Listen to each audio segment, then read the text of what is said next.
Sachant qu'en plus, en ce moment, je suis en gros questionnement de est-ce que je continue le drag ou pas. Dans cet épisode de la Quinterview. Parce que j'ai un peu de mal en ce moment avec ce milieu. Je sais pas si je suis vraiment drag. Je pense que je fais du drag, je ne sais pas. La Quinterview. Hello à tous et bienvenue dans la Quinterview. La Quinterview, qu'est-ce que c'est ? C'est un podcast d'interview libre, ouverte et inclusive qui vous ouvre les portes du monde merveilleux des artistes queer. Drag queen, drag king, drag queer, club kid, créature plus l'infini et au-delà. Ici, on parle de vie de drag, de vie out of drag, de construction artistique, de processus créatif. Je suis toujours et la curiosité est mon plus beau défaut. Aujourd'hui, pour ce nouvel épisode de la Quinterview, j'ai décidé d'inviter une artiste qui a fait de la photographie son art à travers ses clichés. Yael aime déranger, interroger et provoquer. Depuis petit, Yael a fait de sa singularité une force et n'a jamais voulu rentrer dans aucun moule. En plus de la photo, le lip-sync est son arme de destruction massive. Certains le trouvent sous son nom Out of Drag, car ça fait très peu de temps qu'il a trouvé son nom drag. Bienvenue pour ta Quinterview, Edith Fiac. Hey yo, bitches. Hello bitches, toi-même, est-ce que tu es prêt pour ta Quinterview ? I'm ready for the show, bitch. Trop bien. Déjà, quels sont tes pronoms ? Comment je m'adresse à toi ? Comme tu veux, il, elle, eux. Très bien. Dans un premier temps, donc avant de parler à Edith, je voulais m'adresser à Nathan Seleghini, Nathan, le photographe émérite. Où est-ce que tu as grandi et d'où est-ce que tu viens ? Alors, il faut savoir que je suis lorrain, donc du coup, les quiches lorraines, les vaches, tu connais ? C'est vrai, t'es très quiche lorraine. Très quiche lorraine. Même aujourd'hui, dans ta vie, c'est vraiment... Est-ce qu'il existe une semaine sans quiche lorraine ? Non, en vrai, ça fait longtemps que je n'ai pas mangé. Ça me manque un peu. Ça, c'est quand tu vas chez tes parents, c'est quiche lorraine ? Vraiment, je mange chez mes parents, ici, je ne mange pas. Ah. La pauvreté. Bah non, mais tu manges des princes. C'est très bien. Le sucre est ma vie. Donc t'as grandi en Lorraine. Donc tes parents, ils faisaient quoi dans la vie ? C'était quoi un peu le milieu dans lequel t'as grandi ? Alors du coup, il faut savoir que mes parents sont pâtissiers boulangers. Donc j'ai toujours très très bien mangé. C'était très très très très bon. Ils sont pas mal connus en Lorraine en vrai. C'est de père en fils en fait, la boulangerie. Donc j'ai toujours vécu là-dedans. Et du coup, ma mère était vendeuse au guichet. C'était très, très cool. Ok. Voilà. T'as passé beaucoup de temps, du coup, dans la boulangerie ? Énormément de temps. C'était juste en face de chez moi. Donc, dès que je pouvais y aller, j'y allais. Mes parents n'étaient pas beaucoup à la maison. Donc, je passais souvent faire des petits coucous. Oui, donc c'est ça, c'est le rythme un peu de la nuit. Donc j'imagine ton père qui se levait tôt, ta mère qui se levait tôt aussi. Il a fallu devenir, indépendant assez rapidement. Vous, en tant qu'enfant, être très organisé pour aller à l'école. C'était un peu compliqué dans le sens où j'en ai beaucoup voulu à mes parents au début, du coup, de pas être là. C'était vraiment 3h du matin et sieste l'après-midi. Donc je voyais pas mon père. Et puis après, c'était jusqu'à 20h et... Ma mère, jusqu'au soir, c'était je fais la caisse, etc. Donc, vu que c'était leur propre boulangerie, du coup, et ils en avaient 2 à la fin, donc c'était un peu compliqué. Mais après, j'ai toujours fait avec, c'est mon quotidien. Donc, en vrai, voilà, ça m'a jamais trop gêné non plus. Au début, si, après, j'ai compris que c'était OK, quoi. Et c'est quoi ton pain préféré ? Mon pain préféré, j'aime bien toutes les baguettes, hein, vraiment. C'est incroyable, je pourrais me tuer pour du pain en fait. Là, du coup, Warren, mon coloc, qui m'a ramené du pain, je suis très content, ça fait longtemps que j'en avais pas mangé. Alors tu es plutôt baguette bien cuite, baguette pas trop cuite. Je sais que c'est un peu comme pain au chocolat. J'aime bien quand ça croustille, ouais, vraiment. Donc ça veut dire bien cuite ? J'aime bien quand ça croustille. Apparemment, c'est pas très bon pour la santé, mais j'aime bien quand ça croustille. Mais non, mais franchement, c'est trop sympa. Le charbon, c'est super. Et moi, je suis team pas trop cuite. Team pas trop cuite. Ouais, team pas trop cuite. La mi-molle, quoi. Oui. et en pâtisserie ? En pâtisserie, éclair au chocolat. Ouais, vraiment. Trop bien. Éclair au chocolat. J'aime bien les îles flottantes aussi, ce qui n'a rien à voir avec tout ça, mais j'adore ça. Ils m'en faisaient beaucoup. Comment ça se passait un peu la vie en général, on va dire ta jeunesse, ton adolescence, l'école ? Alors, il faut savoir que je suis, hyperactif. Donc c'était un peu compliqué dans le sens où quand je faisais par exemple mes devoirs à l'école, etc., j'étais toujours tout était fini très vite. Donc du coup, il fallait toujours m'occuper. Si j'étais pas occupé, je foutais le bordel parce que il fallait que je fasse quelque chose. Et encore aujourd'hui, je déteste ne rien faire. Il faut que je sois occupé, que je fasse des choses. Sinon, ça ne va pas. Du coup, c'était un peu compliqué parce que j'étais voir beaucoup de psychologues à cause de ça, parce qu'on savait pas trop ce que c'était. On comprenait pas pourquoi j'étais comme ça, que je réagissais comme ça, que j'étais aussi assez énervé contre la vie du coup, parce que mes parents n'étaient pas là, enfin qu'ils passaient moins de temps avec moi, même s'ils me donnaient beaucoup d'amour, hein, mais juste ils passaient moins de temps avec moi, donc j'étais un peu énervé contre tout. Qu'il y a un diagnostic qui a tout de suite été mis sur le fait que oui, votre fils, il est hyperactif. Non, ça a pris vraiment des années. J'ai dû aller voir, je sais pas, une quinzaine ou une vingtaine de psys qui m'ont vraiment dit des mots genre votre fille est fou. Votre fille, quel lapsus, votre fils est fou. Fou, carrément. Ah ouais, c'était vraiment votre fils est fou, allez voir quelqu'un d'autre, je peux rien faire. Enfin, c'était des séances de psy où je comprenais, moi je comprenais pas ce qui se passait parce que je devais parler de ma vie à quelqu'un et cette personne en face de moi me disait t'es bizarre et t'es fou quoi. Donc voilà. Et le diagnostic a été posé, je sais pas, 10 ans après, quoi. Donc j'ai eu le temps de grandir, de faire toutes ces conneries, entre gros guillemets, d'être hyper énervé enfin, pas énervé, mais en mode je fais beaucoup de choses tout le temps, etc. Je cours partout, je danse tout le temps, je chante tout le temps. Moi, c'est mon quotidien encore aujourd'hui. Et je savais pas pourquoi j'avais cette énergie tout le temps à revendre. Et après, il y a juste une dame comme ça qu'on a rencontrée, très très cool du coup, parce que j'étais très traumatisé par les psys juste avant. On avait fait une grosse partie de ma vie où on a été voir beaucoup de psys. Après, ça s'est arrêté. Et après, on a vu cette dame, du coup, c'était un peu la dernière chance, entre guillemets, en mode, qu'est-ce qu'on fait de toi après, quoi. Et du coup, on a été voir cette dame qui nous a juste expliqué, en fait, que que j'étais hyperactif, etc., que ça pouvait se calmer ou se soigner avec des médicaments. Donc, on a essayé un traitement qui a marché, mais du coup, j'étais vraiment amorphe. Enfin, j'étais en classe, je répondais plus, j'étais fatigué, j'étais tout le temps crevé. C'était vers quel âge à peu près ? Je sais pas, je devais avoir... moi, j'ai commencé à aller voir le psy, je pense, vers, je sais pas, 7-8 ans. Parce qu'on s'est bien rendu compte qu'il y a un truc qui... Enfin, pas un truc qui allait pas, parce que c'est pas ça, mais que quelque chose était différent, on va dire. Et du coup, ouais, 7-8 ans, et puis du coup, ça a duré une dizaine d'années, et puis j'ai été voir cette dame. Bon, il y a quand même le diagnostic s'est posé au cours des années, et du coup, il y a cette dame qui nous a dit, oui, non, mais en fait, il est juste hyperactif, il faut juste faire Déjà, on a essayé les médicaments, du coup, donc ça n'a pas marché, donc c'était... les effets secondaires, je les ai tous eus, c'était tentative de suicide. Ah ouais. C'était idée noire, tentative de suicide, du mal à dormir, du mal à manger aussi. Donc il y a un gros moment de ma vie où j'étais anorexique parce que je mangeais plus rien, j'étais amorphe, je trouvais plus goût à la vie, entre guillemets. Un peu compliqué quand même quand t'es jeune, quoi. Quand t'as genre 7-8 ans et que t'as juste plus envie de rien faire et que t'es... Bref. Et du coup, on s'est rendu compte que c'était pas la bonne solution.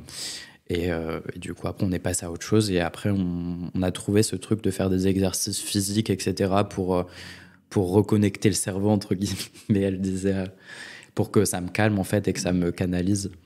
Et du coup, après, je me suis mis à faire du sport, à faire des activités, à faire de l'art, etc. Et du coup, c'est ça qui m'a vraiment canalisé, on va dire. Mais c'était pas mal compliqué. Parce que du coup, après, avec tout ça, j'ai eu beaucoup de problèmes avec mon corps, parce que j'étais très maigre et très anorexique pendant un temps de ma vie, jusqu'à presque aller à l'hôpital pour me faire intuber, du coup, parce que je me nourrissais plus. Et du coup, après, ça a changé du tout au tout. J'ai commencé à remanger, mais manger énormément. Parce que mon père est boulanger-pâtissier, donc viens, goûte, etc. Dis-moi ce que t'en penses, etc. Viens manger un éclair au chocolat. Du coup, c'était un éclair au chocolat tous les jours. Donc, c'était un peu compliqué. Ouais, compliqué, mais quand même la chance. Mais très cool. En vrai, la fontaine au chocolat, ma belle. Mon père était chocolatier aussi. Et du coup, il faisait lui-même ses propres chocolats. Donc, il y avait la fontaine à chocolat et le chocolat. Donc voilà. Donc j'étais très anorexique. Enfin, on va dire anorexique, pas très anorexique parce que bah, c'était soignable et c'était vraiment à la limite, quoi. Et après, bah, c'était presque de la boulimie, quoi. Enfin, je mangeais pour manger mes sentiments, en fait. Le fait que j'allais pas bien et que ça se passait pas bien avec mes parents, etc. Et du jour au lendemain, bah, ma famille a commencé à me dire oh, t'es un peu gros, quoi. Il faudrait que t'arrêtes de manger. Donc moi, j'ai pris au pied de la lettre et du coup, j'ai commencé à me restreindre à nouveau. Du coup, plus manger de chocolat, de coca, boire de coca, etc. Enfin, tous ces trucs dans le genre. Et puis, bah, ça a refait l'effet inverse. Donc, j'ai pas arrêté de faire le yo-yo toute ma vie avec mon poids. Encore aujourd'hui, c'est un peu compliqué. Et du coup, bah voilà, mon enfance.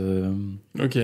Et aujourd'hui, le fait d'avoir eu un diagnostic, d'avoir réussi à mettre des mots sur tes mots, est-ce que ça aussi t'a aidé à aller mieux et à dire ok, bah en fait c'est ça, je sais maintenant comment je peux faire pour que ça aille mieux ou comment analyser des situations? Ça m'a aidé sans non plus trop m'aider parce qu'en fait j'ai tellement vécu avec ça. Le fait que je sache pas ce que j'ai entre gros guillemets et pourquoi je suis comme ça. Donc j'ai juste vécu ma vie telle qu'elle était. C'est sûr que le jour où on m'a dit que c'était pas de ma faute entre gros guillemets et que c'était pas de ma propre raison de foutre tout le temps la merde ou d'être tout le temps énervé ou en colère parce que c'était tout, enfin toutes mes émotions étaient hyper exacerbées. C'était quand j'étais triste, j'étais vraiment très très triste. Quand j'étais énervé, j'étais très très énervé jusqu'à donner des coups de poing contre les murs, quoi. C'était vraiment vénère. Et mes parents savaient pas comment me calmer, quoi. C'était arrivé à un point où on savait pas comment me calmer, quoi. Et du coup, bah, ça m'a fait du bien parce que je me suis dit, bah, en fait, je suis juste quelqu'un de normal. Je suis juste, en fait, quelqu'un qui a beaucoup d'émotions. Enfin, encore aujourd'hui, quand je vis quelque chose, que ce soit triste ou heureux, je suis tout le temps dans l'euphorie permanente, en fait. C'est jamais la mi-mesure. Voilà. Donc, ça m'a aidé, entre gros guillemets, mais en même temps, enfin, j'ai toujours vécu comme ça, quoi. Quand tu as grandi, est-ce que tu avais quand même un peu des copains à l'école ou tu étais plutôt quelqu'un de solitaire? Alors, j'ai toujours été quelqu'un de très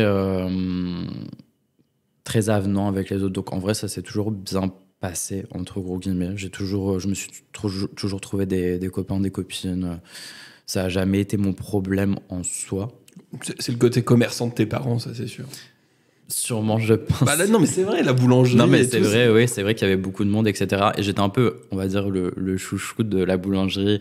C'est les clientes me ramenaient souvent des chocolats ou des trucs pour me faire plaisir. Donc en vrai, ouais, pourquoi pas, je pense. Est-ce que à cette époque-là, tu as subi aussi moquerie ou pas vis-à-vis de ton hyperactivité ou d'autres choses? Alors, pas de mon hyperactivité. Alors, il faut savoir que moi, j'ai fait 10 ans d'internat. Toute ma scolarité, en fait, du collège jusqu'à fin lycée, j'ai fait de l'internat. Et ça a débuté, en fait, parce que j'étais dans le collège près de chez moi, en Lorraine.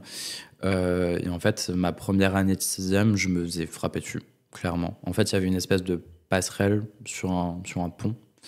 Et en fait, tous ceux qui voulaient me frapper ou me faire du mal, du coup, m'attendaient à la sortie à ce pont-là pour me fracasser vraiment sévèrement. Genre, sang bleu, il n'y a pas un seul jour où je rentrais pas avec des bleus à la maison. Donc, Enfin, j'ai fait ma première année. Résultat catastrophique parce que bah, forcément, se faire harceler, c'est pas très cool. C'est pas très cool. C'est pas très cool. Après, moi, je suis quand même une tête brûlée. Il faut savoir que bah, même quand les gens me frappaient dessus, j'avais quand même le sourire. Tu vois, j'étais en mode, bah, ça me fait rien. Je suis pas quelqu'un qui montre physiquement ce que. J'ai pas envie qu'ils aient ce pouvoir sur moi. Donc, en vrai, je me faisais frapper dessus, mais j'étais en mode, bon, je suis quand même fort. Mais c'est peut-être pas la bonne façon de réagir. Bref. Mais après, est-ce que t'avais pas aussi un truc en toi qui te disait si ça doit être comme ça, ce sera comme ça. Enfin, c'est-à-dire que t'avais pas envie de changer. Ah, j'ai toujours été comme ça et encore aujourd'hui, je préfère vraiment mourir, on va dire entre gros guillemets, voilà. Je préfère mourir comme je suis et comme je l'ai toujours été que d'être vivant en n'étant pas moi-même en fait, tout simplement. Parce que ça serait pas une vraie vie, quoi. Je préfère vivre à 100% tel que je suis que d'être quelqu'un que j'ai pas envie d'être. Donc même depuis tout petit, ça a toujours été en moi de je fais comme je veux en fait. Même par rapport à mes parents, ma famille, tout le monde, tous les gens autour de moi, j'ai jamais fait en sorte que ça m'atteigne en fait le jugement des autres. Je me suis toujours battu contre. Donc en vrai, c'est vraiment je suis une tête brûlée. C'est juste le mot qui me définit le plus, je trouve. Alors du coup, je finis mon histoire. Bah oui. Donc ma 6e, ça s'est super mal passé. Donc on m'a changé de collège. Donc j'ai dû aller dans les Vosges. Voilà. Donc j'étais dans les Vosges qui est à 1h30 de chez moi. Moi j'habite près de Metz, pour situer, si les gens savent. Voilà. Près de Metz, et c'était à 1h30 de chez moi. Donc plutôt gros pas dans ma vie que d'aller à 1h30 de mes parents et de ma famille. C'était un peu compliqué à vivre parce que j'ai toujours été très très proche de mes parents, de ma grand-mère, de mes tantes, de ma famille en général. Et de partir comme ça tout seul, en 6e, quoi. Donc internat, avec des gens que je connais pas, une école énorme, alors que j'étais toujours habitué à quelque chose d'assez restreint parce que c'est des petits collèges de village, quoi, tout simplement. RPZ de la Lorraine. Et du coup, j'arrive dans ce grand truc où je connais personne, où je suis en internat. Donc du coup, ça veut dire que la journée, je suis à l'école, le soir, je dors à mon école. Donc, ce qui peut être un peu déroutant pour un enfant, on va dire. Et surtout, tu te retrouves dans la chambre avec des gens que tu n'as peut-être pas envie d'avoir dans ta chambre, on va dire. Donc, voilà. Ok. Et ça t'est beaucoup arrivé de te retrouver avec des gens que tu n'avais pas envie d'avoir dans ta chambre? Ça m'est arrivé. Après, encore une fois, tête brûlée oblige. En vrai, voilà, je fais toujours à ma tête et j'ai réussi avec beaucoup de travail à avoir ma chambre personnelle. Voilà. Waouh. Grand luxe. Grand luxe. Du coup, moi, j'étais quelqu'un... J'étais pas très bon à l'école, vraiment pas du tout. Mais par contre, je m'entendais bien avec les surveillants, etc. Donc, en vrai, on s'est toujours arrangé pour que je me retrouve tout seul dans ma chambre pour pas que je me fasse embêter par les autres, quoi. Et en étant pas très très bon à l'école, comme tu disais, est-ce que tu avances vers, on va dire, un cursus classique, ou est-ce qu'il y a un moment où tu changes un peu de braquet, ou avec tes parents vous dites bon, en fait, peut-être qu'il faut changer de voie et faire autre chose de plus concret? Alors du coup, de la 6e jusqu'à la 3e, c'était catastrophique au niveau des notes. Je m'en sortais bien avec mes amis, etc. Bon, j'avais des amis, c'était bien, c'était cool et tout. Mais vraiment, de 6e jusqu'à la 3e, c'était super compliqué au niveau des notes, de l'école. J'étais vraiment un bon à rien, comme disaient les profs, tout simplement. Il y a même une prof, une fois, qui m'a dit que je ne ferais absolument rien de ma vie. Bref. C'est bien, c'est encourageant, très les encourageant. profs, ouais. comme ça. Très cool. Et du coup, je suis arrivé en 3e, truc horrible, la 3e, parce que t'es obligé de choisir ta vie, en fait. Genre, on te met devant comment ça s'appelle, quelqu'un qui choisit ton destin, là Moi, je sais pas, j'avais envie de parler de Morpheus dans Matrix avec pilule rouge, pilule bleue. Genre, c'est comme ça que tu choisis ton avenir. C'est un peu ça. La meuf qui te dit bon, qu'est-ce que tu veux faire? Est-ce que tu veux aller à droite ou à gauche? Tu sais pas trop. Et puis, moi, comme j'étais très peu doué à l'école, il n'y avait pas beaucoup de choix, on va dire, pour moi. C'était plus en mode c'est où tu vas travailler directement. Sans passer par la case retourne en cours, ou sinon tu trouves quelque chose dans vraiment lequel tu t'épanouis, quoi. Mais c'était vraiment, moi je le trouvais pas du tout, je savais pas du tout quoi faire, et c'est à l'époque là où j'avais justement commencé à faire de la photographie à peu près à 12-13 ans, on va dire. J'ai commencé à faire des photos au collège, et du coup je me suis rendu compte que j'étais quelqu'un quand même d'assez artistique, on va dire. Puis à l'époque aussi, quand j'étais petit, je faisais beaucoup de dessins, etc. Ça a toujours été un peu mon échappatoire, le dessin, l'art en général, les jeux vidéo, beaucoup. Et du coup, j'arrive à ce choix cornélien, qu'est-ce que je vais faire de ma vie, etc. Donc on a choisi pour moi, donc ce serait ébéniste, donc en ébénisterie. Faire des meubles. C'est ça, marqueterie, meubles, etc. Et en fait, moi, j'avais toujours vu l'ébénisterie comme juste de la marqueterie. Alors, il faut savoir que la marqueterie, c'est vraiment juste pour comment dire, décorer les meubles. Mais tout ce qu'il y a avant, c'est construire le meuble. Donc je suis arrivé dans cette école, on m'a mis une planche et une scie dans les mains. Je ne peux pas, je ne sais pas faire. J'ai vraiment essayé en plus de scier cette planche. Je n'ai pas la force pour scier cette planche. Du coup, j'ai passé, encore une fois, parce que je m'entends toujours bien avec les surveillants et les professeurs. Enfin, ça dépend lesquels, mais en tout cas, là, c'était le cas. Du coup, j'ai passé 6 mois à ne pas aller en cours d'ébénisterie, parce que ça ne me plaisait pas du tout et c'était horrible. Donc, je lisais des livres sous le préau. Génial comme vie d'étudiant. Tu lisais quoi? Je crois que c'était Hunger Games, des trucs dans le genre, vraiment. Des trucs vraiment très très cool. Et quand tu parlais de jeux vidéo, tu jouais à quoi? À l'époque, j'ai toujours été assez fasciné par tous les Mario. En fait, j'ai fait tous les Mario sur les DS, etc. J'ai eu la Wii, enfin bref. Après, ça a été un peu plus gore, donc Resident Evil, BioShock, etc. Pour ceux qui savent. Donc j'étais en mode, je vais pas en cours en fait, je vais pas aller en cours parce que ça ne me plaît pas. Et puis de toute façon, et c'est surtout aussi l'accoutrement qui ne me plaisait pas, l'ambiance, parce que c'était très masculin, hein, tout simplement. Il y avait genre une meuf, deux meufs, une meuf, je pense, dans toute la promo. Genre il y avait une quarantaine de personnes et il y avait une meuf, quoi.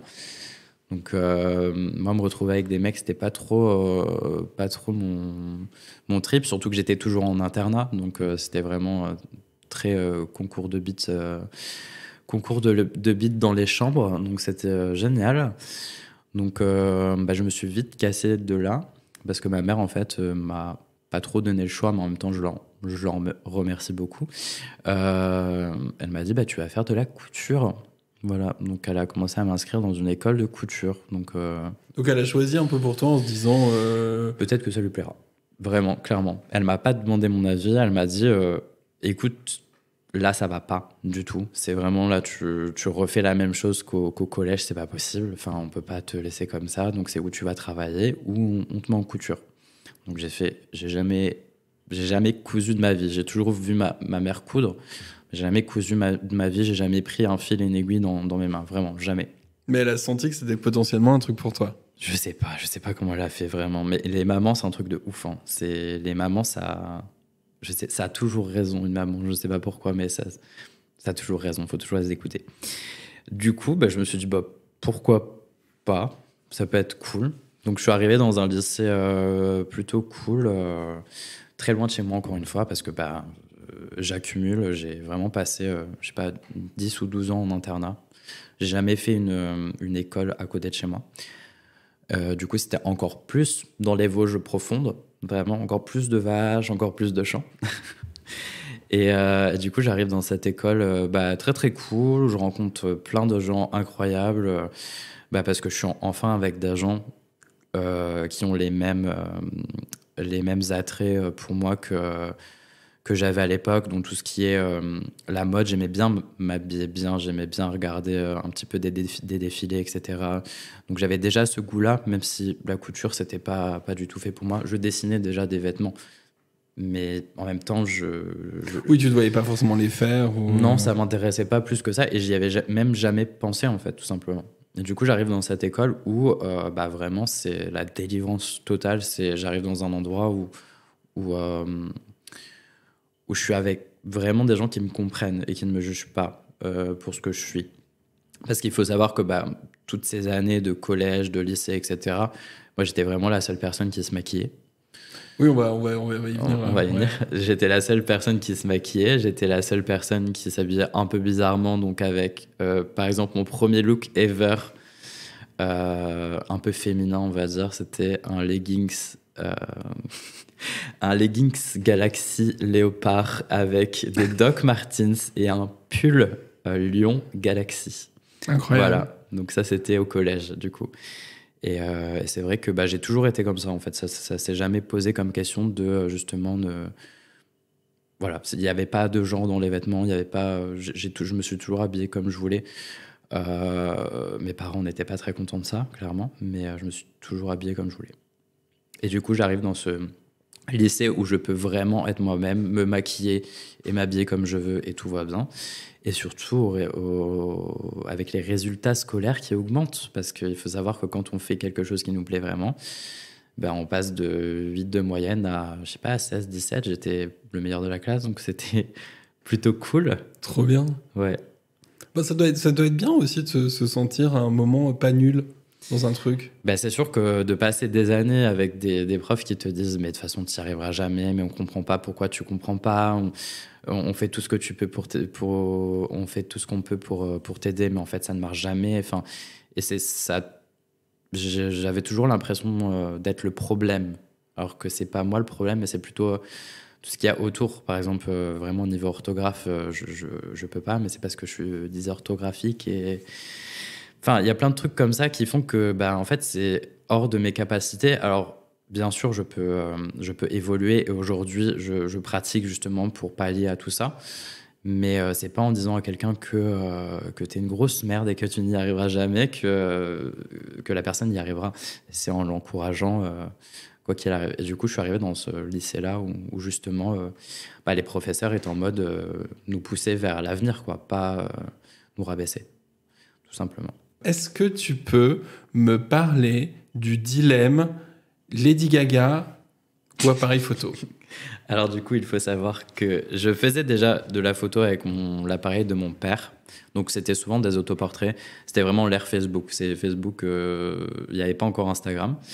Donc je postais des trucs pas ouf, hein, en vrai. Juste des autoportraits de moi maquillés, tout simplement. Avec un appareil photo, l'appareil photo de mon père. Il en avait un peu marre que je le vole. Donc en fait, le dilemme dans la vie, c'était ou pour ton anniversaire, tu as un appareil photo, ou tu vas voir Lady Gaga en concert, qui était à peu près le même budget. Donc j'étais en mode, mon Dieu, genre, que faire? Et du coup, j'ai choisi l'appareil photo, malheureusement, ou heureusement, je ne sais pas, parce que j'aurais bien voulu voir ce concert de Lady Gaga. Mais bon, bref. Du coup, j'ai choisi l'appareil photo. Donc, j'ai commencé vraiment à continuer à faire de la photographie, à me maquiller, etc. Et du coup, la première fois que je me suis maquillée, mes parents n'étaient pas trop d'accord.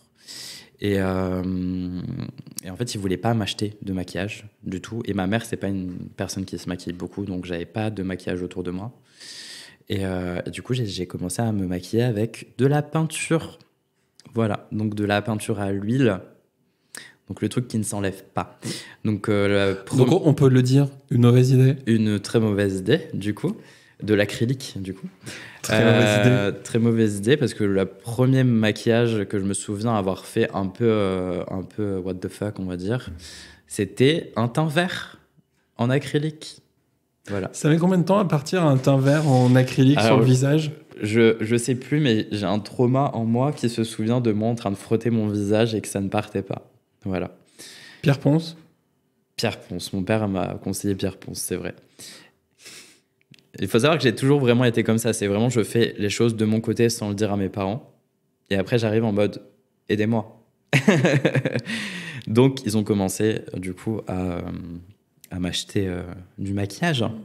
Mais alors, donc tu disais, la photographie et le maquillage sont deux choses qui sont arrivées un peu en même temps dans ta vie. C'est-à-dire que pour te photographier, il fallait te maquiller. Et du coup, pour aller plus loin dans la photographie, du coup, il fallait s'acheter du matériel, etc. pour encore plus se maquiller, faire encore plus de choses. Mais déjà, dans les premiers temps, juste le fait de se maquiller, qu'est-ce que tu recherchais ou qu'est-ce que tu faisais avec ce maquillage?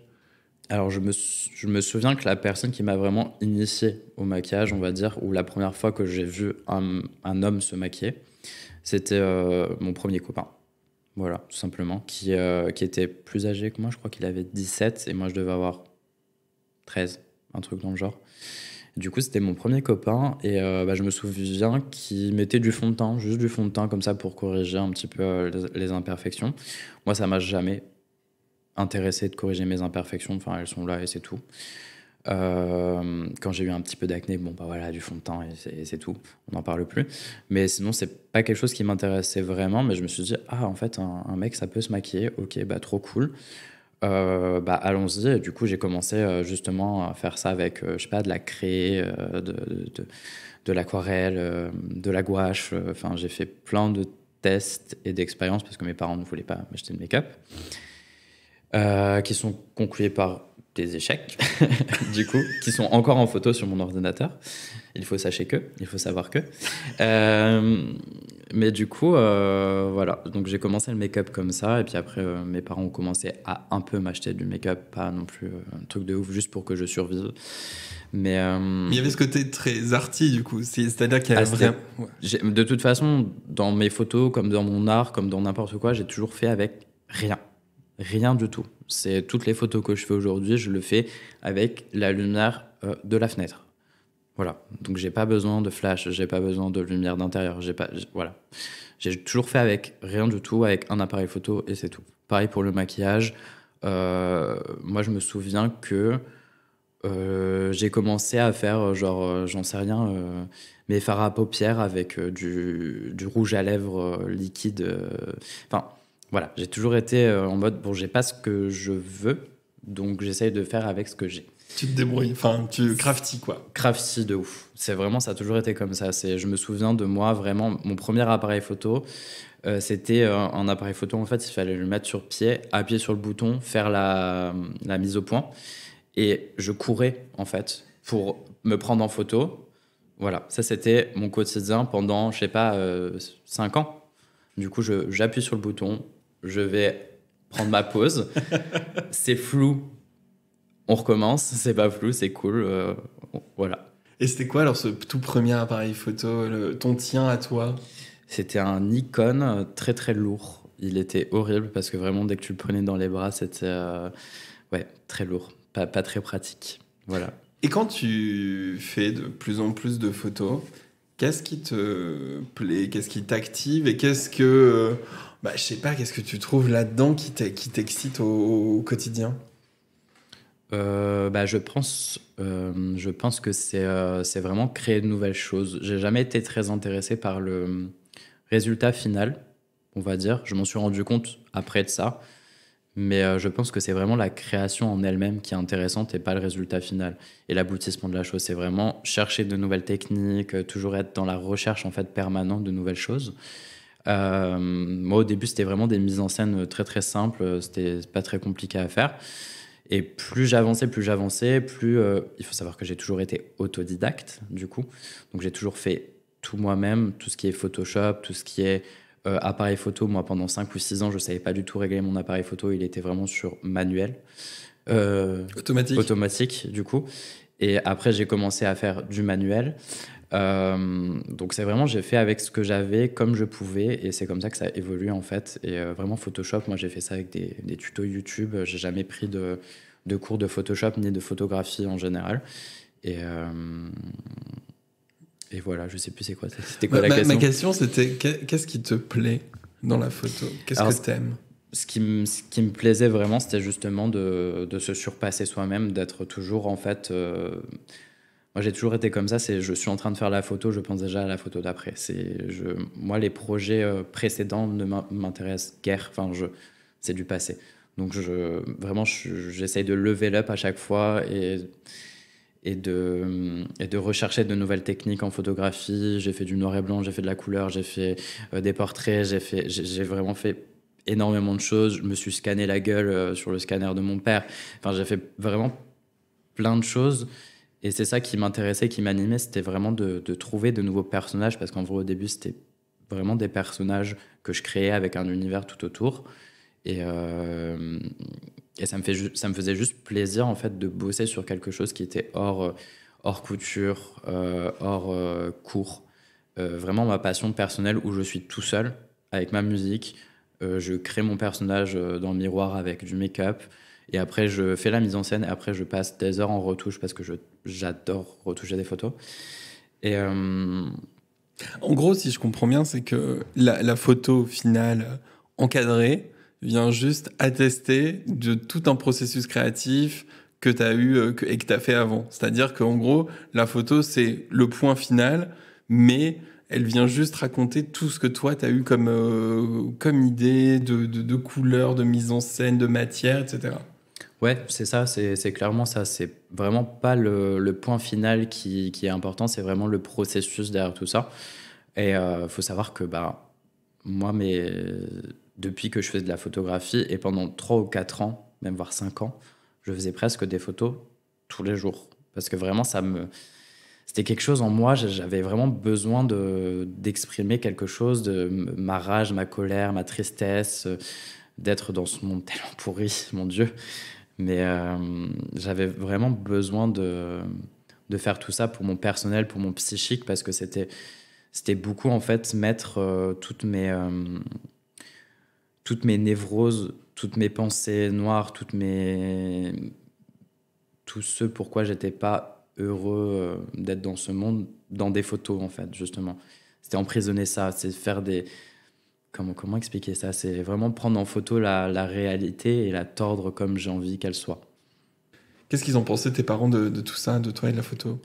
Alors, au début, comme tout, c'était vachement compliqué de faire comprendre à mes parents pourquoi, comment, pourquoi je faisais ça, parce que eux, c'était boulangerie, pâtisserie et c'est tout. Donc, monde hétéronormé de il faut qu'on aille au travail et c'est tout, pour gagner de l'argent, ce qui est normal en vrai. Et ne pas penser à son côté personnel et psychique. Et moi, c'était pas en réflexion à l'époque-là, mais juste j'étais dans le mode, bon, ça me fait du bien, donc je fais ce qui me fait du bien, tout simplement. Et du coup, c'est avec beaucoup, beaucoup d'années de travail qu'ils ont commencé à comprendre pourquoi, comment. Parce qu'au début, c'était plutôt en mode, bon, ça te rapportera jamais d'argent, donc arrête. Ça ne te fera jamais vivre, donc arrête. Et pareil pour le maquillage. Le maquillage, c'était hyper compliqué. Au début, c'était en mode, non, mais les mecs, ça se maquille pas. Même pour les vêtements, etc. Moi, je me souviens de ma mère qui me disait, je suis désolé, mais je peux pas sortir avec toi dans la rue comme ça. Mon père, ça a jamais été trop ça. Mon père, il s'en fout. Il vit. Il est là. Il est très gentil, bonne patte, etc. C'est plutôt ma mère qui s'est toujours hyper inquiétée pour moi.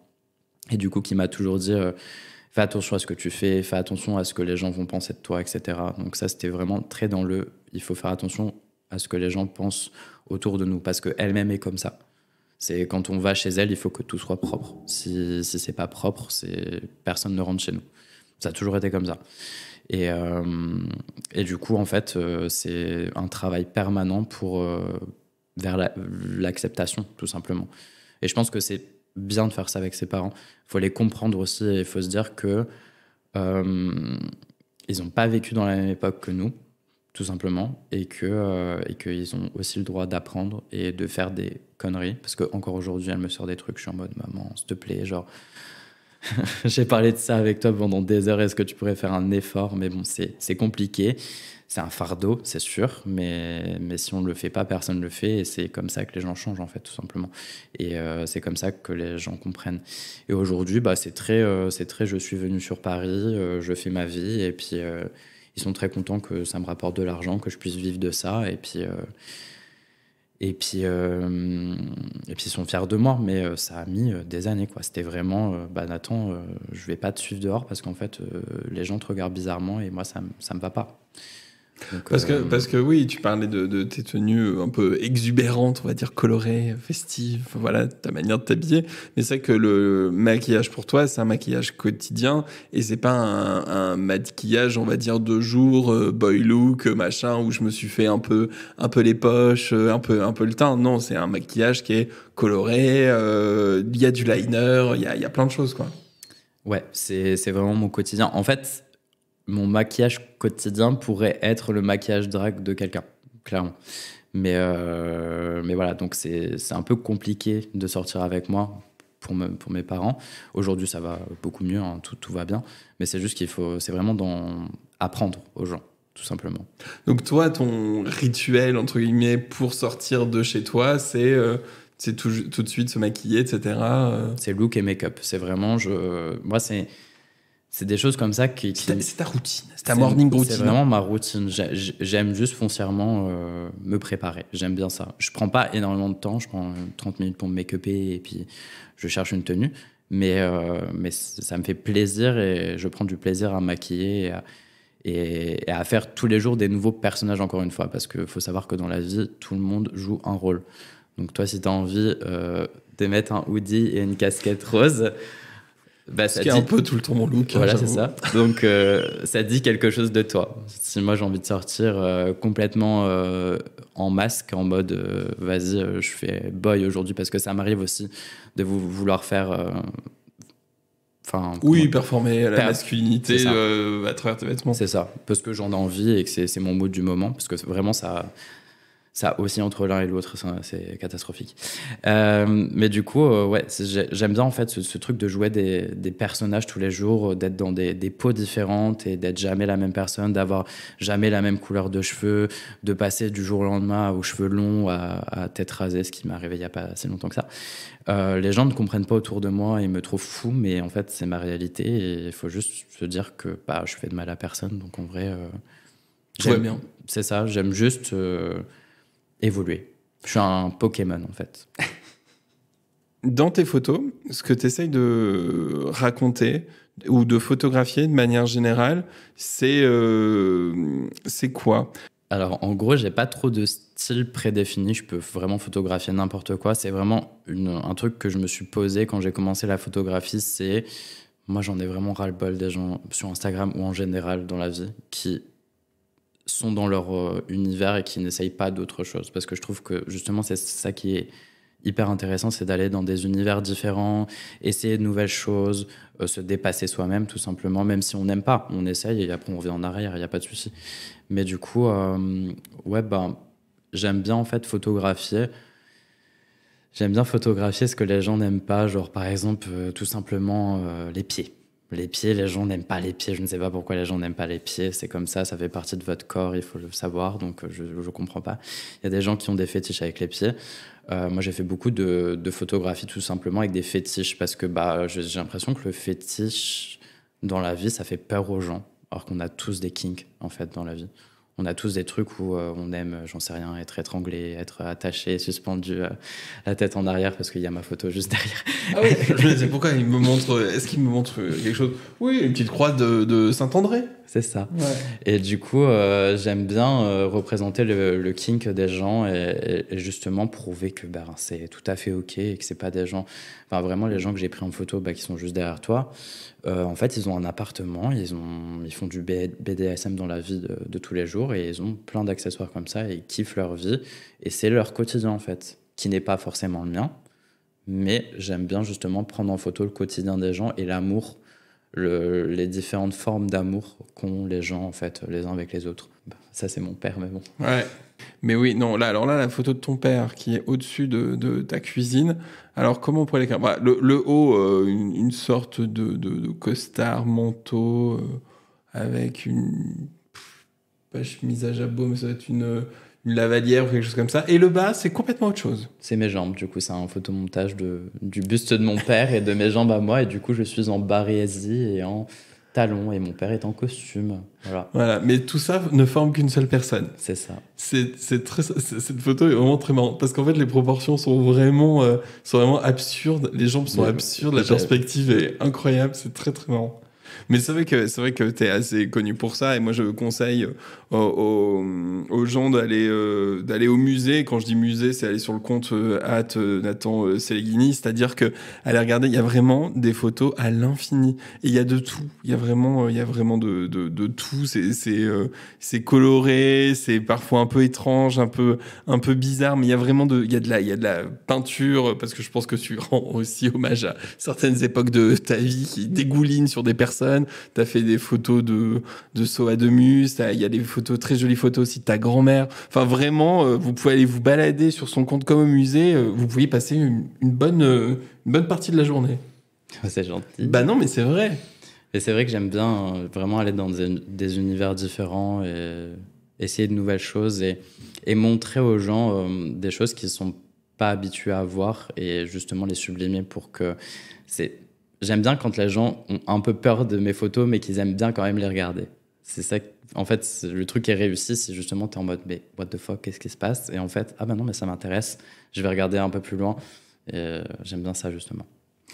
Tes photos vont t'amener à Paris, mais aussi à photographier des personnes du type drag queen.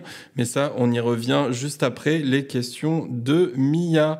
Car à la rédaction de la Queen Interview, j'ai une assistante éditoriale de l'Extrême qui s'appelle Mia et elle m'aide à préparer l'émission. Salut Mia. Bonjour, je m'appelle Mia, j'ai 4 ans et demi. Aujourd'hui, je suis disponible bienvenue à Mia Question. Hey yo. La première question de Mia. Bonjour Edith. Pourquoi tu t'appelles Edith Fiac? Ah, elle est trop cute. Mais bien sûr qu'elle est trop mignonne. Une enfant qui dit fiac, j'adore, mon Dieu. Parce qu'en plus, après ça, elle a une deuxième question qui vient. Ok. Mais déjà, pourquoi tu t'appelles Edith Fiac? Alors, il faut savoir que Edith Fiac, ça vient d'une discussion avec un ami à moi qui s'appelle Cyril Pyros. Du coup, on était à un café à Paris, tout simplement. Ça faisait 1 an que je faisais du drag déjà, bien. Et en fait, j'avais toujours pas de nom drag. Je ne trouvais pas. Il fallait absolument que je trouve un nom drag parce que Nathan Sleguzini sur scène, c'est pas compliqué parce que tout le monde écorche mon nom de famille. Tu l'as bien dit aujourd'hui, c'est bien. Et du coup, il fallait trouver un nom. Je ne savais pas quoi prendre, donc on a commencé à chercher. Et moi, j'aime beaucoup Edith Piaf, vraiment. Genre, j'ai écouté Edith Piaf toute mon enfance. Mes parents m'ont beaucoup fait écouter de Edith Piaf, Dalida, etc. J'ai baigné dans ça. Et du coup, je me suis dit, mais il faut que ce soit classe, mais irrévérencieux à la fois, parce que je pense que je peux être un peu, pas hautain, mais un peu classe, et des fois, enfin souvent, très irrévérencieux. Et du coup, bah, Edith comme Edith Piaf, et Fiac comme le cul, du coup. Oui, parce que Mia avait la suite de la question. Ça veut dire quoi, Fiac? Du coup, Fiac, ça veut dire le cul, quoi. Vraiment. Et t'avais eu quoi comme autre idée de nom? Ça a été quoi un peu le processus avant d'arriver à Edith Fiac? Est-ce qu'il y a eu d'autres noms? Alors, il y a eu d'autres noms, sauf qu'ils n'ont pas été retenus. C'était Marie Trottoir. Voilà, parce qu'il faut savoir que ma mère s'appelle Marie et que ma grand-mère s'appelle Marie. Et je me suis dit, bah, Marie Trottoir, en fait, trop cool. Et en fait, il faut savoir aussi que c'est une chanson d'Edith Piaf. Donc, tout est lié. Ok.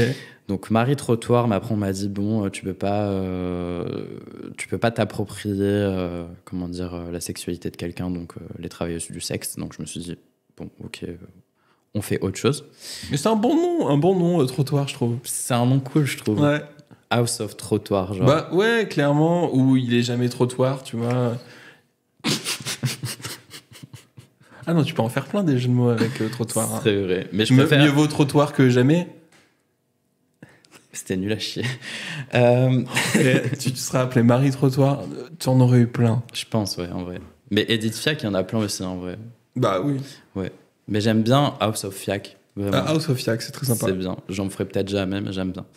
Et il y avait sinon, du coup, dans la même journée avec mon ami Cyril, où on a cherché mon nom de drague, on a beaucoup cherché, puis on est tombé sur Edith Fiac. Donc on s'est tapé un fou rire de 20 minutes à ce que les gens autour de nous qui marchaient dans la rue s'arrêtent pour nous demander si tout allait bien.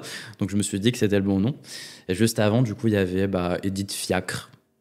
Bon, c'est pas dingue. Voilà. Et mon nom que j'avais les 1 an avant de trouver mon nom de drague, c'était Chrysalix Gender. Voilà, c'est pas un jeu de mots. Donc je trouvais que ça me ressemblait pas plus que ça. Oh, je trouve que Edith Fiac, ça représente Edith Fiac, c'est bien. C'est vraiment genre un peu hautain et un peu irrévérencieux et un peu classe, j'aime bien. Et c'est difficile de se faire appeler par son nom de drague, c'est tout de suite évident.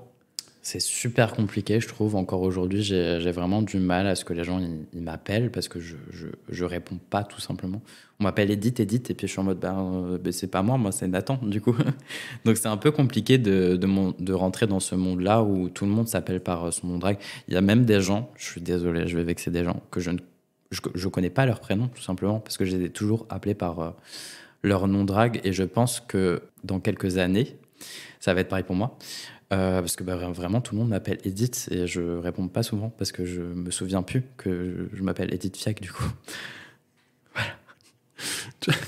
C'est vrai que c'est marrant, mais c'est vrai qu'on n'y pense pas assez. C'est qu'en fait c'est deux personnes différentes et en même temps les mêmes, mais au final t'avais quand même aussi quand t'as créé Edith, et on y reviendra tout à l'heure, c'est que t'avais aussi un compte qui était celui de Nathan Seleghini, où tout le monde te connaissait sous ce nom-là, et où aussi dans un premier temps les gens ils te présentaient comme ça sur scène, même quand t'allais performer, parce que t'avais pas encore ce nom-là. Et pourquoi il était important de dissocier les deux?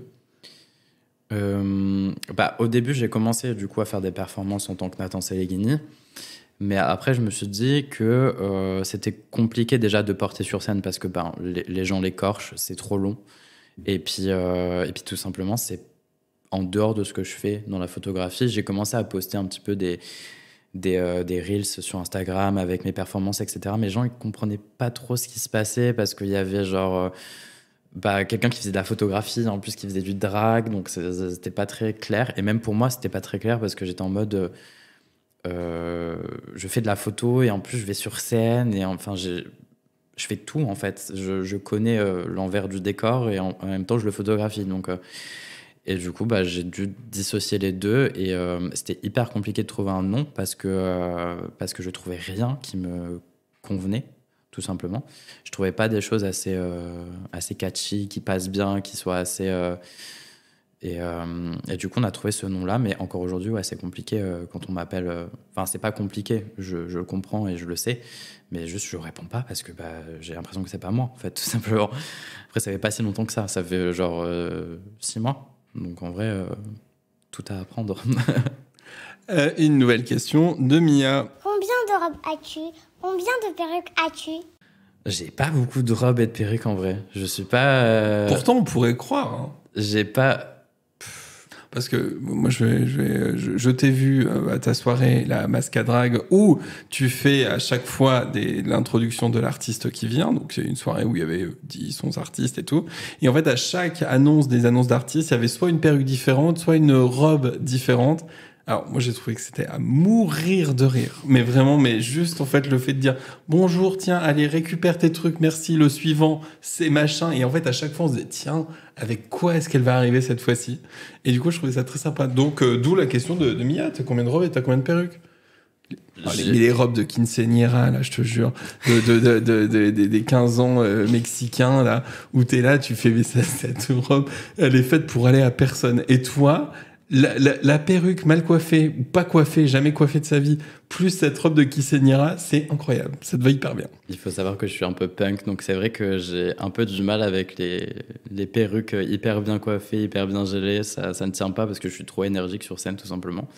Donc, ouais, du coup, ouais, non, j'ai pas mal de wigs maintenant. Je dois en avoir, je sais pas, une dizaine. Mais c'est des trucs, ça ressemble à des ratons laveurs, hein. Ça ressemble à rien, mais je les coiffe de temps en temps, elles sont cute, les gens me trouvent cute avec, donc bon. Et puis ça m'arrive aussi de faire du drag sans wig. Et au niveau des robes, en vrai, ouais, j'ai quand même beaucoup de fringues. Non, j'ai beaucoup de fringues. Et en fait, j'utilise des fringues que j'utilise dans la vie de tous les jours en drag. Il faut savoir que j'ai vraiment du mal à mettre la barrière entre drag et out of drag parce que la plupart du temps, les gens pensent que je suis en drag dans la vie de tous les jours. Donc, ouais, non, mes vêtements de tous les jours, je les utilise souvent en drag et l'inverse. Donc, oui, j'ai beaucoup de vêtements. Mais c'est ma passion dans la vie, en vrai, m'habiller, donc c'est OK. Eh bien, merci beaucoup, Mia, pour toutes tes questions. Elles étaient bien, les questions de Mia. Oui, elles étaient trop cute, t'es trop cute. Merci. Au revoir. Gros bisous. Gros bisous, Mia, et merci Bye. beaucoup à toi et à tes parents, Alice et Gilles, qui t'ont permis de te poser toutes ces questions. Juste avant les questions de Mia, on arrivait donc justement à ton arrivée à Paris. Dans quelles conditions t'es venu vivre à Paris et pourquoi? Alors, du coup, je suis arrivé à Paris. En gros, j'ai fait des études de couture. Après, je me suis dirigé vers la broderie, perle et haute couture, donc pendant 2 ans. Donc, je sais coudre et broder. Et en fait, le problème dans les études, c'est qu'après les études, on te laisse un petit peu en plan. On te dit oui, tu vas avoir un travail, etc. Très bien, tu fais des stages sur Paris et tout, trop cool. Mais en fait, beaucoup de rêves et peu de réalité. Donc, du coup, je suis resté au chômage pendant, je sais pas, 1 ou 2 ans. Parce que j'arrivais pas à trouver de travail, parce que tout est bouché, c'est une catastrophe dans la couture, dans la mode en général. Et du coup, je me suis dit, écoute, ma vie, ça va être aller à Auchan, tout simplement. Donc du coup, j'ai travaillé pendant 2 ans à Auchan. Donc poissonnier, traiteur, charcutier, maquillé, comme je suis maquillée d'habitude. Donc c'était un peu cool de voir les petites mamies au rayon hyper étonnées de me voir. J'aurais trop aimé t'avoir dans mon Leclerc de proximité. Et du coup, c'était assez sympa parce que elles revenaient presque que pour moi, en fait. Enfin, genre, elles faisaient leurs courses et elles attendaient que je sois en poste pour venir me voir. Donc, c'était trop cute. Trop mignon. Tes premières fans. C'est ça. Et du coup, j'ai fait tout ça pendant 1 ou 2 ans. Donc, c'était hyper compliqué parce que j'étais avec des boss qui voulaient pas que je me maquille. du tout. Et du coup, tous les jours, je venais maquiller et ma boss, elle me regardait. Et elle regardait si j'étais pas trop maquillée. Si j'étais trop maquillée, je devais me démaquiller. Donc l'enfer, tout simplement. Donc pendant 2 ans, ça a été compliqué. Je me suis battue, mais ça a été compliqué. Tête brûlée. Tête brûlée jusqu'au bout. Et du coup, après tout ça, en fait, j'ai rencontré quelqu'un, tout simplement, mon ex. On a passé 1 an ensemble, donc ma vie était cool. Je faisais de la photo, mais j'en vivais pas encore. Mais en même temps, j'étais à la maison et je voulais absolument partir parce que j'en avais marre de dépendre de mes parents. Mais en même temps, je gagnais pas d'argent, donc j'étais un peu entre les deux. C'était horrible. Et puis, je faisais des petits boulots à droite, à gauche qui me plaisaient pas forcément. Et en fait, je me suis séparé de cette personne et je me suis dit, mais en fait, il y a rien qui me retient ici. Genre, je peux partir, rien ne me retient. Ma grand-mère venait de décéder.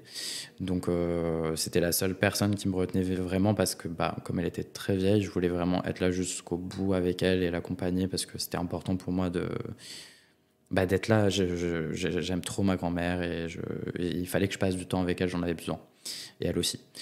Et du coup, je suis parti comme ça, vraiment du jour au lendemain, d'une semaine à l'autre. Je me suis dit, bon, écoute, je prends mon ticket de train, on part et tout. Et en fait, en gros, le dilemme, le challenge plutôt, c'était de partir sur Paris, trouver un appartement, de trouver un travail si la photo, ça ne suffisait pas. Et du coup, j'ai trouvé une sous-location sur Paris. Ça a duré 3 mois. J'ai eu la peur de ma vie parce que je me suis dit tous les mois, mon Dieu, comment je vais payer mon loyer déjà. J'avais des sous de côté, mais pas vraiment assez. Donc j'avais trouvé une sous-location. Je suis resté 3 mois et il y a eu les 3 mois les plus intenses de ma vie pour le moment. Donc ça s'appelle Drag Race. Je connais pas, c'est quoi? C'est une émission de drag queen. De drag queen? Ouais. Ok. Il n'y a pas de drag king encore. C'est dommage. Et alors, du coup, ces drag queens, elles font quoi? Elles font beaucoup de choses très très cool. Elles font du lip sync, de la couture, de la comédie. Oh, c'est incroyable. C'est incroyable. Voilà. Et du coup, qu'est-ce que tu as fait avec ces drag queens? Du coup, c'est ça comme ça qu'on dit? C'est ça, drag queen. Ok. Du coup, juste avant d'arriver sur Paris, j'avais eu la chance de shooter avec Kitty Space et Sarah. Forever. En fait, ma belle. J'avais eu la chance de shooter avec elles pour leur look en fait de Drag Race. Il faut savoir qu'avant Drag Race, toutes les queens elles vont voir photographe, couturier, etc. pour préparer la saison. Donc nous, on fait, moi en tant que photographe en tout cas, j'avais du coup l'univers à créer, etc. autour des tenues. J'avais les photos à faire, les retouches, etc. Donc ça a duré vraiment des mois. Donc j'ai eu ces 2 personnes qui sont venues vers moi pour faire des photos. Donc ça m'a un peu instauré dans le milieu du drag, sachant que l'année dernière j'avais fait Ellipse, mais ça a été qu'une personne dans le cast. Et du coup j'ai fait ces 2 personnes et ces 2 personnes ont parlé de moi à Pounani et Rose. Et après, en fait, ça a été la dégringolade. C'est vraiment, tout le monde a entendu parler de mon travail dans Drag Race, en tout cas France saison 2. Et du coup, j'étais en mode, oh mon Dieu, il y a tout le monde qui me commande des trucs, je sais pas quoi faire et tout. Et du coup, je suis arrivé à faire une 30aine de shooting photo pour 2 mois d'été. Donc, ce qui est hyper intense parce qu'il faut savoir que l'épisode, c'était les vendredis. Et que moi, je shootais la plupart du temps le mercredi. Donc, j'avais 3 jours pour retoucher 2 ou 3 shootings. Ça dépendait. À cette vitesse-là? C'était intense, vraiment. Je ne dormais pas. Je faisais des insomnies pour retoucher mes photos. C'était... Ah, moi, je pensais que ces photos-là, elles pouvaient se faire entre le tournage et la diffusion. Non, c'est juste qu'elles n'ont pas réfléchi. J'espère que l'année prochaine, ce sera mieux si c'est le cas. Mais en fait... si vous nous écoutez... C'est ça. En fait, écoutez. Il faut faire ça en avance. Et du coup, Sarah et Kitty avaient fait ça en avance. Kitty s'est beaucoup rattrapée parce que, par exemple, elle m'a fait 6 ou 7 shootings pendant que la saison sortait. Donc, c'était hyper intense. Et du coup, j'ai fait ça pendant 2 mois. Une 30aine de shootings. Et du coup, après, j'ai trouvé un appartement avec mon colocataire Warren.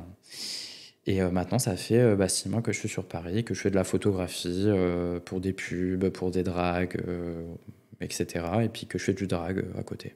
Je te souhaite d'en faire autant, si ce n'est plus pour la saison 3, mais d'avoir des drag queens, c'est ça, tu disais, plus organisées. Queen, ouais, c'est ça.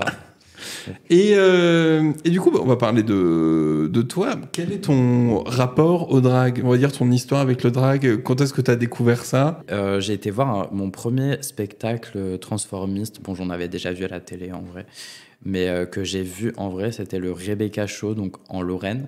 Donc vraiment, il y avait la campagne et une salle de fête, et c'était dans cette salle de fête-là. Donc avec mes parents, c'était trop cool. On s'est vraiment trop amusés. Et de voir que mes parents, c'est quand même incroyable ça. C'est mes parents, ils kiffaient voir cette meuf sur scène qui ressemblait comme deux gouttes d'eau à Dalida performer, alors que moi, dans la rue, tous les jours en robe et en make-up, c'était pas ok, tu vois. Donc j'étais en mode, mais pourquoi? Bref, question à part. Mais du coup, ouais, on a fait cette soirée-là où il y avait Rebecca Shaw, et c'est la première transformiste que j'ai vue, du coup, drag queen transformiste que j'ai vue ever. Et du coup, ça m'a vraiment fait du bien parce que je me suis vraiment dit que c'était possible d'en vivre parce que cette personne en vivait, et je pense bien. Donc voilà, c'est un peu comme ça que ça s'est amené à moi. Et puis après, bah, comme tout le monde, j'ai vu Drag Race, etc. Les premières saisons. Je crois que j'ai commencé à la 6 comme tout le monde, quand c'est sorti sur Netflix. Et du coup, je me suis mis à ça. C'était cool, j'ai bien aimé. Après, je trouve qu'il n'y a pas assez de représentation en général dans Drag Race. C'est ça qui manque un petit peu. Il n'y a qu'un type de drag et j'aimerais bien voir d'autres choses.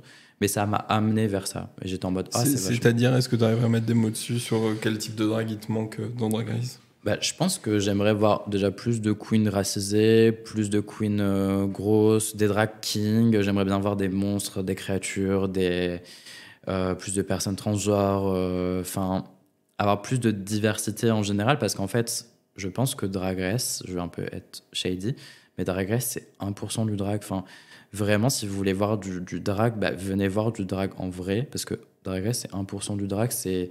Vraiment, c'est une émission de télévision. C'est ça. On effleure la surface du drag.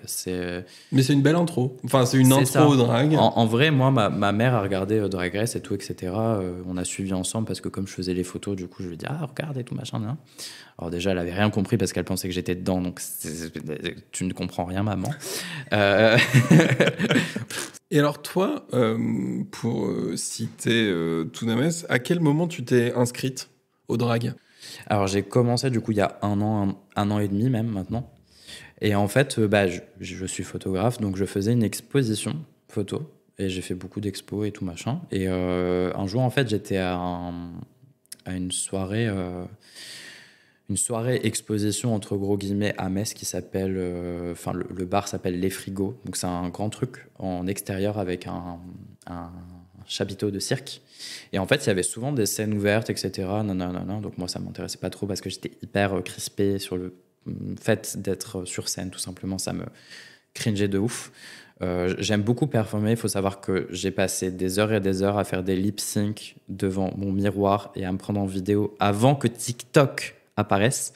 Les stories sont encore visibles sur mon Instagram. Bref...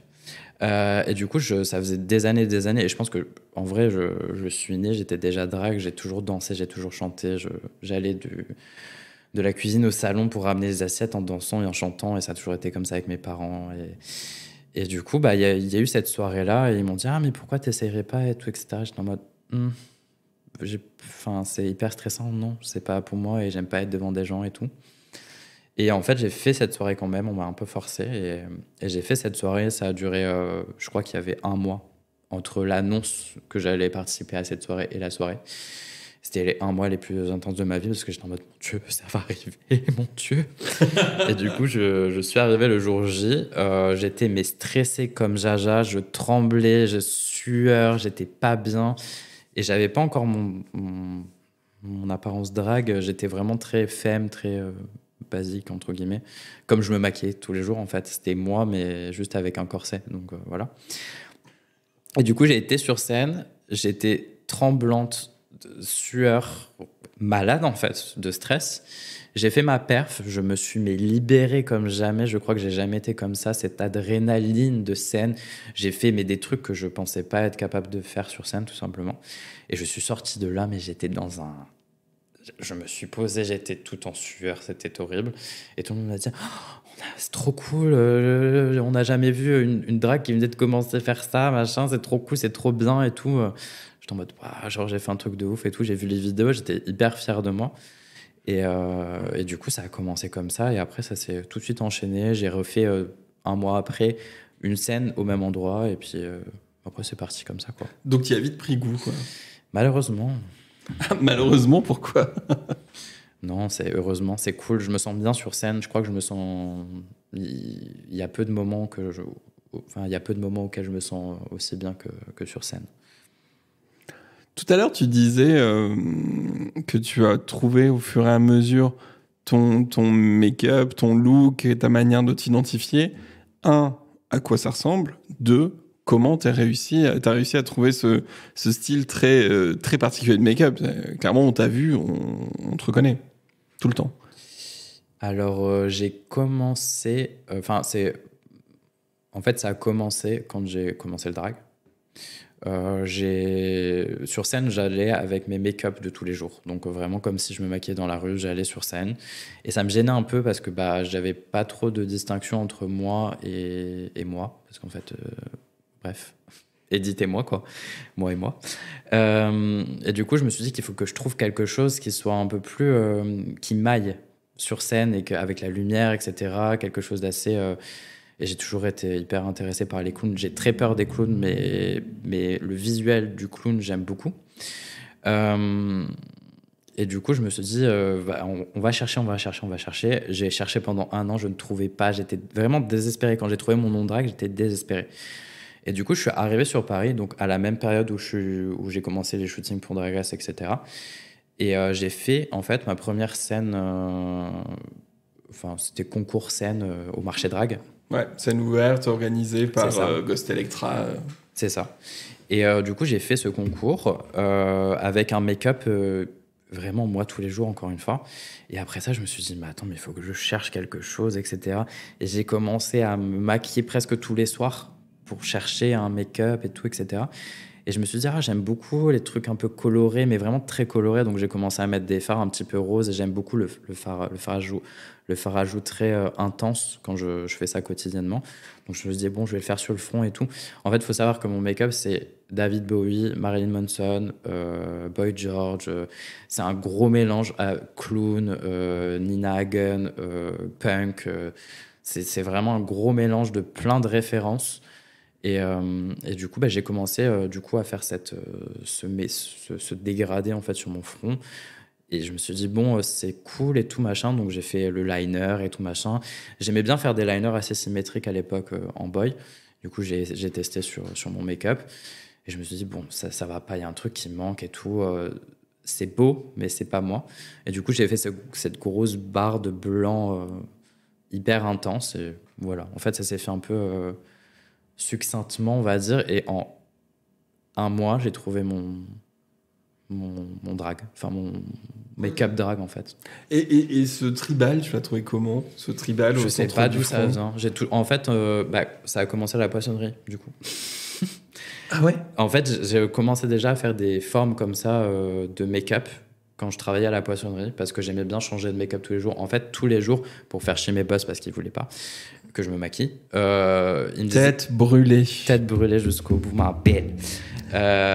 Du coup, en fait, la veille, elle me disait, bon, c'était trop make-upé, demain tu faisais un peu moins make-upé, le lendemain je venais encore plus make-upé. Et du coup, tous les jours, je changeais de couleur et de forme, et je faisais toujours un petit peu ces traits comme ça, comme je me suis rasé les sourcils, du coup, je peux me permettre de faire des trucs un peu what the fuck. Et du coup, ça a commencé là, et j'ai repris ça que j'avais fait il y a 1 ou 2 ans en arrière, et je me suis dit, c'est cool et tout machin. Et j'aime bien ce truc hyper symétrique, un peu monstre. Enfin, on sait pas trop ce que t'es. Il y a beaucoup de gens qui me disent qu'ils sont un peu hypnotisés par les formes utilisées, et que ça fait un truc très intense. Oui, et puis chacun y voit ce qu'il veut. Moi, c'est vrai que je te l'ai déjà dit, je vois un oiseau. Je ne sais pas pourquoi, je vois un oiseau. Slay l'oiseau. Slay, un oiseau qui slay de... Un oiseau pailleté, en fait, ma belle.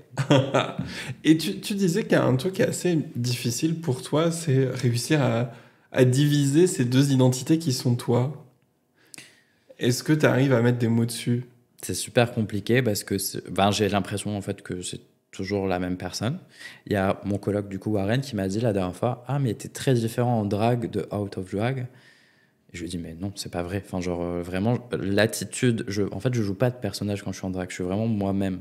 Et je suis pas plus moi-même ou moins moi-même. Et en fait, je me rends pas compte. Je suis juste tout le temps moi et j'arrive pas à dissocier les deux. Et j'ai l'impression que c'est juste la continuité de moi-même et que je parle. En fait, quand je parle à quelqu'un out of drag ou en drag, c'est la même chose. On est bien d'accord?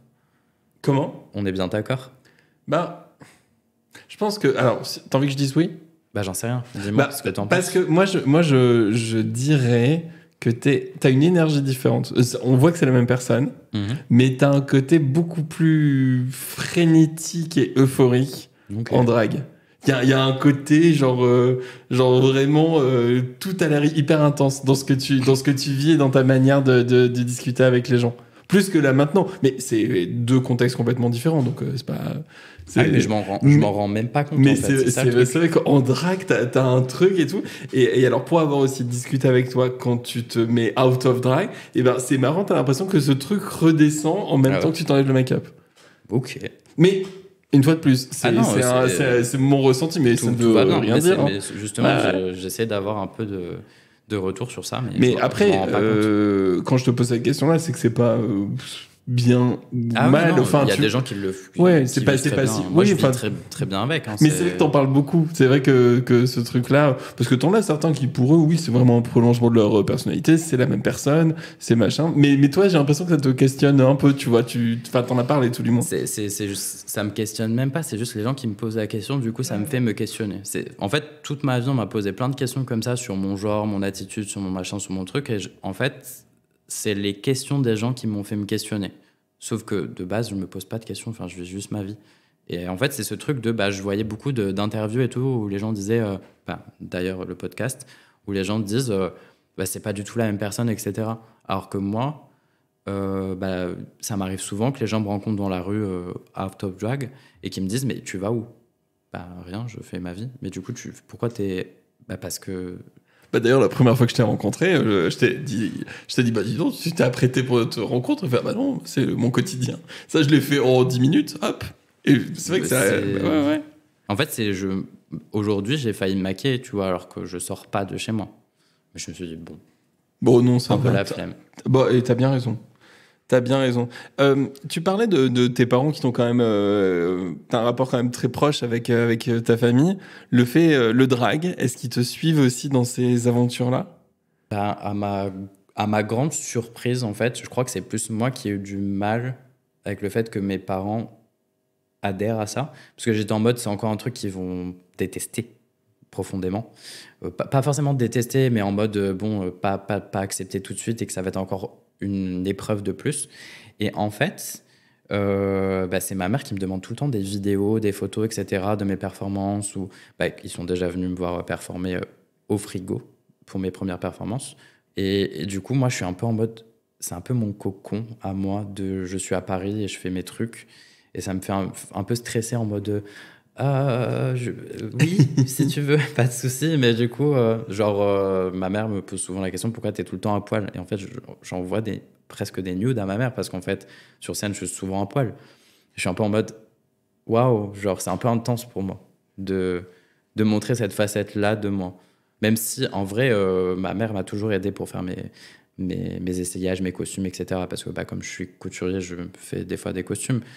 Et elle m'a déjà vu cul nu parce qu'il n'y a pas le choix, en fait, ou ce genre de choses. Et j'ai l'impression que c'est quelque chose d'hyper personnel, le drag, pour moi. Est-ce que le fait aussi que toi-même, tu sois en construction de ton drag, que tu te poses des questions, que tu avances, et aussi que tu t'interroges au fur et à mesure que tu crées ton personnage, tes performances, fait que tu n'as peut-être pas forcément tout de suite les réponses à apporter à ta maman parce que tu es toi-même en construction. Sachant qu'en plus, en ce moment, je suis en gros questionnement de est-ce que je continue le drag ou pas. Pourquoi tu te poses des questions sur ton avenir dans le drag? Je sais pas. En fait, je sais pas si je suis vraiment drag ou pas. Je pense que je fais du drag, je ne sais pas. Je sais pas si je me considère plus comme un performeur ou comme un drag. Parce qu'en fait, quand je vois le drag autour de moi, je me dis que c'est très futile. Des gens font du drag et c'est très futile. Et je veux pas shader ou donner des noms, je m'en fous. C'est pas. J'ai bien envie de voir dans quelques années qui sera encore là et qui sera plus là. Tu vois. Je vois qu'il y a des gens qui font du drag pour la célébrité et le succès. Moi, je fais du drag parce que c'est dans mes tripes, parce que j'en ai besoin pour vivre. La photographie, j'en fais parce que j'en ai besoin pour vivre. C'est viscéral en fait. Si je fais pas du drag ni de la photographie, je suis malade, je suis pas bien. Je sais que je suis né pour ça. Pas forcément pour briller, mais pour faire ça, pour faire du drag, pour créer en général. Et en fait, ça m'embête un peu d'être entouré de gens en fait qui ne réfléchissent pas au passé de la communauté LGBT, donc tout ce qu'il y a derrière tout ça, parce que c'est très politique tout ça, et qui font ça très futilement et sans aucune réflexion en fait. Alors c'est bien de te taper la chatte par terre en grand écart, c'est cool, hein. Slay et tout, work mama, travail maman, les bottes sont en bas de la maison. Les bottes sont en bas de la maison? Apparemment, c'est une expression anglaise que moi j'ai juste la traduction française, donc je ne sais pas du tout ce que ça veut dire en anglais, mais je le dis quand même. Ok. The boots, non, I don't know. Ok, pardon. On m'a dit une fois ça, et la traduction en français, j'ai dit c'est très drôle, je vais garder la traduction en français, j'ai oublié la version originale. Donc oui, non, pardon, du coup je t'ai interrompu. T'inquiète. Mais t'as l'impression qu'en fait, si tu veux, c'est qu'il y a la popularité du drag en ce moment fait aussi un peu oublier le sens. Le message. Le message. En fait, moi, c'est même pas le drag en général, mais c'est même le monde de l'art par rapport à Instagram surtout. Enfin, à tous les réseaux sociaux, etc. J'ai l'impression que tout se dilue. Les gens, ils essayent même pas de faire de nouvelles choses, ils essayent de ressembler à quelqu'un qui existe déjà, ou à faire des mood boards, ou à faire des machins, ou à essayer le make-up de quelqu'un. On m'a déjà volé mon make-up, j'étais en mode, mais meuf, en fait, j'ai pas passé 1 an de réflexion intense pour que tu fasses le même make-up que moi. Fais autre chose, en fait, sois intelligente. Et c'est cool de rendre hommage à quelqu'un et tout, etc. Mais juste fais autre chose, crée toi-même, t'es capable de créer des choses. Et je suis d'accord et tout que tout le monde peut faire du drag, clairement, et que ça fait du bien de faire du drag, et vas-y, éclate-toi, fais-le pour le plaisir. Mais à un moment, tu peux pas oublier tous les combats qu'il y a derrière, c'est pas possible. Donc, renseigne-toi, fais ça pour les bonnes raisons, fais pas ça pour la célébrité, parce qu'en vrai, ça arrive à une personne sur je sais pas combien. Et juste crée et fais de nouvelles choses, et essaye de pas ressembler aux millions de drags qui y a à côté, qui font toute la même chose, quoi, en fait. C'est ce truc incessant de copie permanente, en fait. J'ai beaucoup de... du coup, j'ai fait une petite liste pour la fin de l'interview pour dire toutes les drags et tout machin, mais en fait, il y a beaucoup de drags aujourd'hui qui me réconfortent et qui me disent que tu peux continuer, parce qu'il y a quand même des gens qui sont un peu chelous, un peu bizarres, et qui essayent de nouvelles choses, et qui... Je sais pas, quand tu vas les voir sur scène, ils te donnent des émotions, des sensations, des sentiments, tu vois. Je comprends complètement ce que tu dis, mais après, pour moi, il y a aussi plein de choses où j'ai envie de dire, ça peut prendre son temps, tu vois. C'est que la première fois qu'on se met en drague, est-ce que la première fois, on a tout de suite le message qu'il y a derrière? Est-ce qu'on a envie de le raconter? Tu vois, et je pense que peut-être certaines personnes vont aussi arrêter au fur et à mesure en disant, bon, bah, en fait, c'était une période, c'était une mode, parce que aussi, quand quelque chose qui devient populaire devient aussi à la mode, et comme être émo à une époque, non, mais je pense qu'il y a vraiment, oui.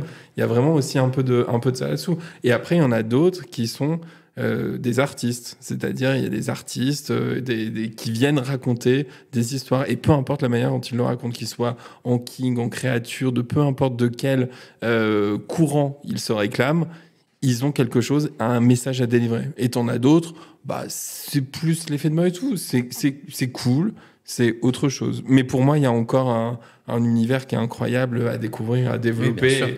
Bon, il y a des cabarets genre Madame Arthur, incroyable. Madame Arthur, le secret aussi. Qui se renouvelle. La Bouche Cabaret, le cabaret des poussières, ouais. Qui sont incroyables et qui se renouvellent à chaque fois et qui prennent de nouveaux artistes tout le temps. Et je trouve ça intéressant, justement, d'aller sur de nouveaux thèmes, d'être transgressif aussi, parce qu'en fait, l'art du drag, c'est très transgressif. On est toujours en dents de scie, on n'est jamais...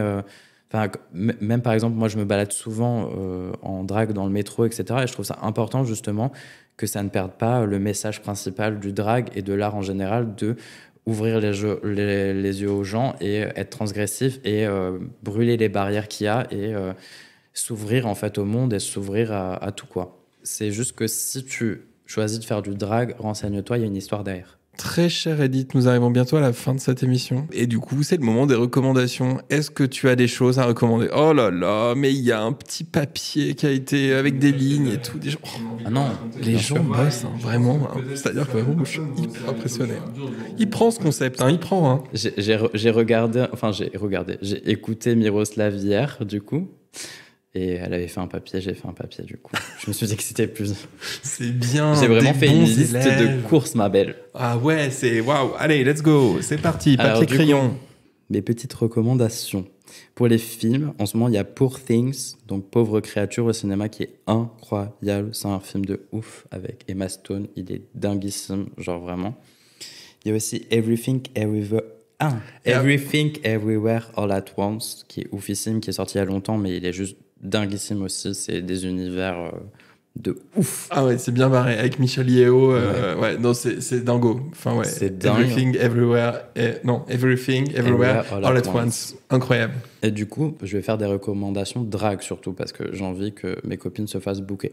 Let's go. Du coup, il y a Masha Kills qui est incroyable. C'est une drag burlesque qui fait des choses de ouf malade. Donc allez suivre sur Instagram.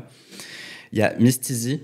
Du coup, notre pote russe qui est oufissime aussi, qui est créature monstre, on ne sait pas, je l'adore. Et sinon, il y a Miroslav Toi les mains, du coup, qui était dans l'interview il n'y a pas si longtemps que ça. Vous le connaissez maintenant. Il y a la Capitaine Grimm, bien sûr, qui est oufissime, qui fait des costumes aussi.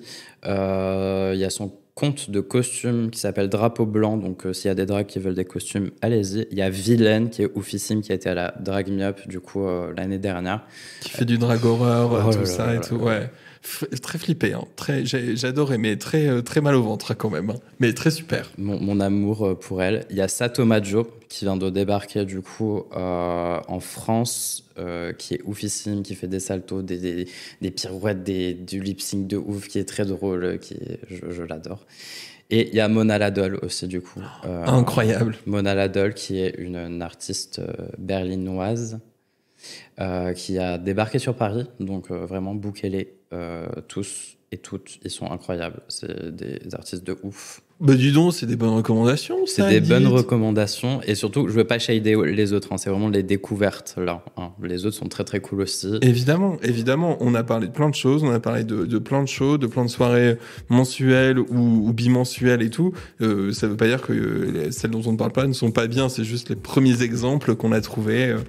Vous inquiétez pas, vous faites un travail merveilleux, j'en suis certain. Bravo, félicitations à vous. Slay. Bon, eh bien, c'est la fin de cette émission. Est-ce que ça t'a plu, Edith ? Non.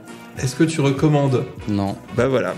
Eh bien, merci beaucoup, Edith, et merci à tous d'avoir suivi ce nouvel épisode de la Quinterview. Tu changes pas d'avis, hein ? T'es sûr que tu veux rester sur non ? C'était horrible. Ouais, ok. En attendant le prochain, si vous... T'es sûr, hein ? J'ai pleuré des larmes de sang. Ok. Si vous avez aimé... Bon, bah du coup, pas Edith.